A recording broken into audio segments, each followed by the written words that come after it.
speaking today from the theme of this book that has radically challenged Comfort and I. You write a book for other people, but when what you write challenges you, then you must challenge other people as well for the reasons that it challenges you. So I'm speaking principally from this book called Snakes and Ladders. Let's all say Snakes and Ladders. How many of you played the game Snakes and Ladders, either when you were young or you still played? Wonderful, wonderful. So you know the game already, so that makes my work very easy. All right, so tell somebody Snakes and Ladders. Tell somebody avoid the snakes. And then tell them embrace the ladders. All right, so in this game, the snakes and ladders exist side by side, and there are various variants of it. But a simple summary of this game is that the ladders take you up, and the snakes bring you down. And so it's like the game of life. You are walking on the game board of life. If you step at the base of a ladder, it projects you rapidly to the top. That is why you say, somehow at age 29, she's already a CEO.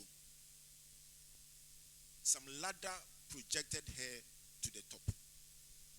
At the same time, somebody can also make progress to some point, and a snake can bite them and bring them down, and you say, oh, she used to be, or he used to be very, very powerful, prominent, or successful, but when you add the but, it means that the snake did some action. My sub-theme in connection with the theme for Springboard 2019, which is the digital revolution, is deliberate distinction in a digitized world. I love it. Let's say it together. Anything done in Cape Coast must be done with vim. One more time. There are three words that start with D. The first one is what? Deliberate. Second one, distinction. Third one, digitized. So what I'm going to do is try and explain these three words, starting with the word distinction. Now, my simple definition for distinction is being deliberately outstanding. That means that you will not be outstanding by mistake. You will not find somebody who is at the very top and got there by accident. They slept and woke up, and then suddenly they were the number one artist, the number one painter, the number one CEO. It doesn't happen like that. Being distinct is about being deliberately outstanding. The second word I would like to speak to is the word digitization. Comfort has done a good job on that already, and all I'd like to add is the fact that this is just about technology empowering us to do what we have always done, but to do it faster, further, more efficiently, and more conveniently. So,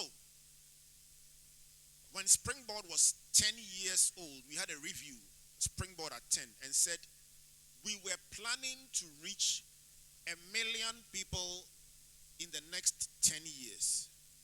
By that time, we had reached 150,000 live participants like you in 10 years. We said we wanted to reach 1 million. Now, after saying or making that declaration, we sat down to calculate what will it take to reach 1 million. How many events, averaging a little over 2,000 like this, must you hold to reach 1 million?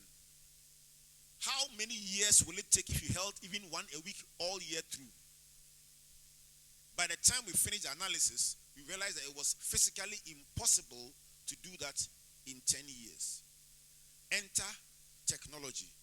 Interestingly, this was just sparked by a comment at the launch by one of our great partners, Kofi Dazu, CEO of Rankard, who just made a comment about the fact that you want to reach 1 million, it can be done, but look at how technology can enable what you are already doing. So fast forward to 2018, last year, and Springboard gathered 10,000 people physically in one space or in 3 different events, including here in Cape Coast. But for the global convocation alone in Accra, virtual participants were 1 million and over. So in 1 year, you achieve what you hope to achieve in 10 years by the power of technology. Let's put our hands together for that one. Now, simply what we are saying is that technology is not magic. It only enables what you are already doing. If you are not doing it already, you can't benefit from it. So now we can do things faster, further, easier, more conveniently, and at less cost. And of course, it means also more profit if you are a profit-making venture. The third word with a D is deliberate. And that simply means that you must be intentional and you must be strategic. I have different definitions for the word intentional.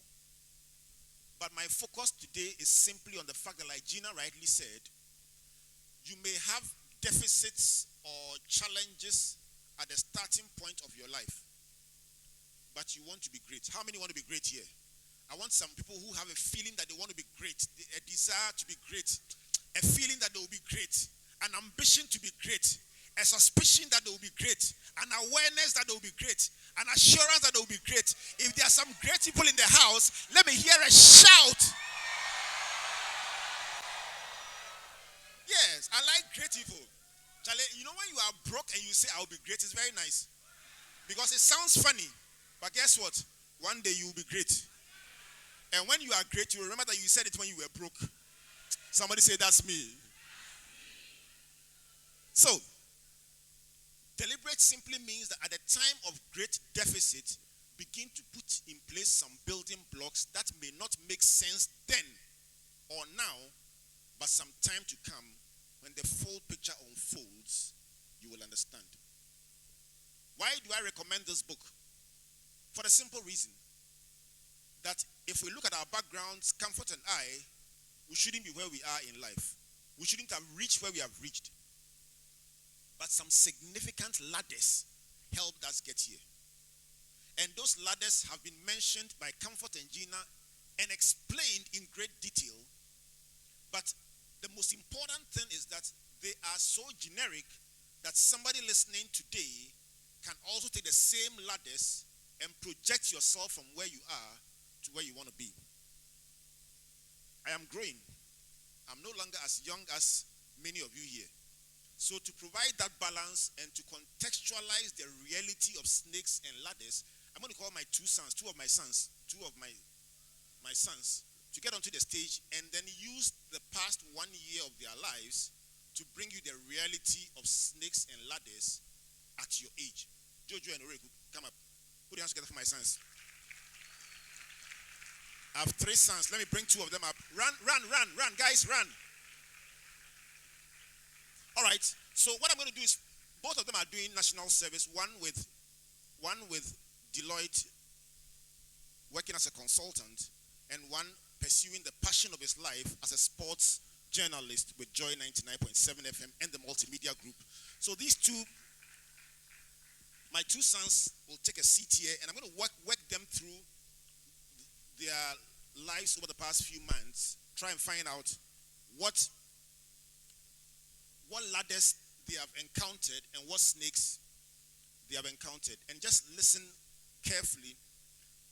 They are ordinary guys just like you. They're not celebrities. Don't mind them.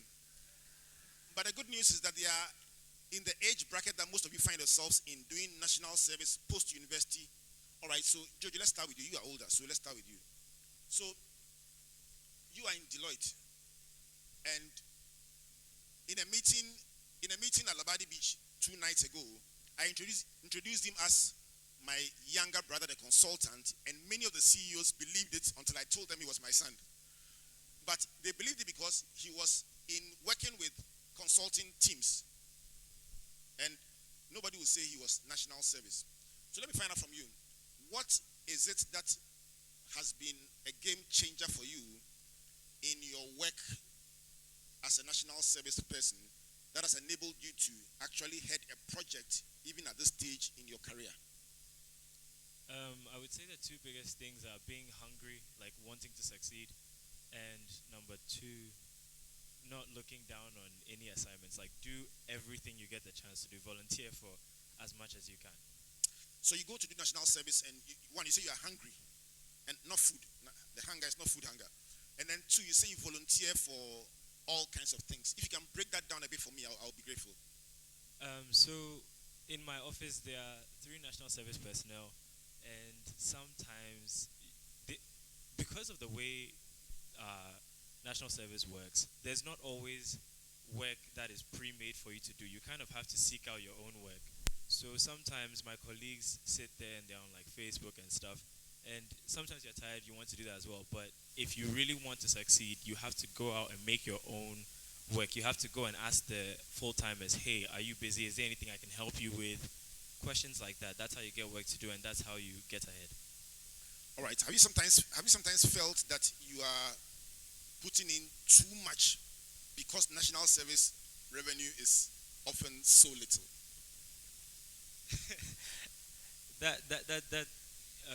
One of the most important things that I've heard recently is that when you are working for someone else, you are in a sense working for yourself, because you are building the brand that people will identify with you once you leave.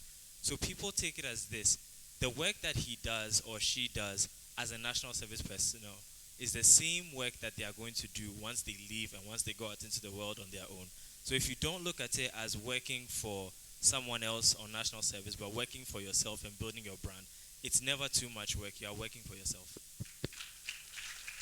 Wonderful. I'm going to come back to you and ask you about assets you've leveraged, and then also about the snakes. Let me come to Jojo, Oreku. So Oreku, let me find out from you. You're hosting shows on prime time on DSTV and so on at your age. Now, what was the game changer for you? You went into multimedia and Joy FM, not even assured as a journalist, but within how many months? How many months have you been there? About 6, 7. 7 months, and you're already hosting a show on DSTV and so on. What was the first day you were when you got there, and what was the game changer for you?